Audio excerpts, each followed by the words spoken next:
মাননীয় সংসদ নেতা, আপনি সংসদ কক্ষে প্রবেশ করার কিছুক্ষণ আগে এই সংসদের সকল সদস্য, সরকারি দল এবং বিরোধী দল থেকে বক্তব্যের মাধ্যমে একটি প্রস্তাব পাশ করেছে, আপনাকে ধন্যবাদ জানিয়ে। আপনার সাম্প্রতিক মালয়েশিয়া এবং চীন সফরের ফলে দেশের মর্যাদা বৃদ্ধি পেয়েছে বলে সবাই অভিমত ব্যক্ত করেছে এবং বাংলাদেশের অর্থনীতিকে, পররাষ্ট্রনীতিকে এক নূতন দিগন্ত সূচনা করেছেন আপনি এই সফরের মাধ্যমে।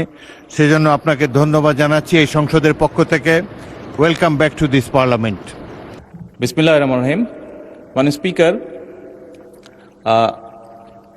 যে বিষয়ের উপরে আমাকে ধন্যবাদ জানানো হয়েছে এই সংসদের পক্ষ থেকে, তার জন্য আমি আন্তরিকভাবে কৃতজ্ঞ এবং আন্তরিকভাবে সকল সদস্যকে ধন্যবাদ জানাচ্ছি।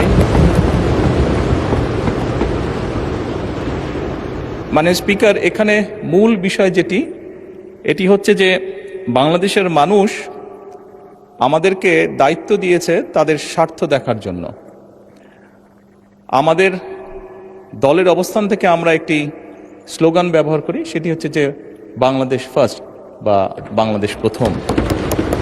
আমি যে কাজটি করার চেষ্টা করেছি মাননীয় স্পিকার, আমি আমার অবস্থান থেকে আমি আমার দেশের মানুষের স্বার্থ নিয়ে কথা বলার এবং সেই স্বার্থ রক্ষা করার চেষ্টা করেছি মাননীয় স্পিকার। মাননীয় স্পিকার, এখানে আমাদের কারোরই কোনো ব্যক্তিগত কোনো বিষয় নেই। এটি যদি কোনো কিছু অর্জন হয়ে থাকে, ভালো কোনো কিছু অর্জন হয়ে থাকে, এটি বাংলাদেশের অর্জন।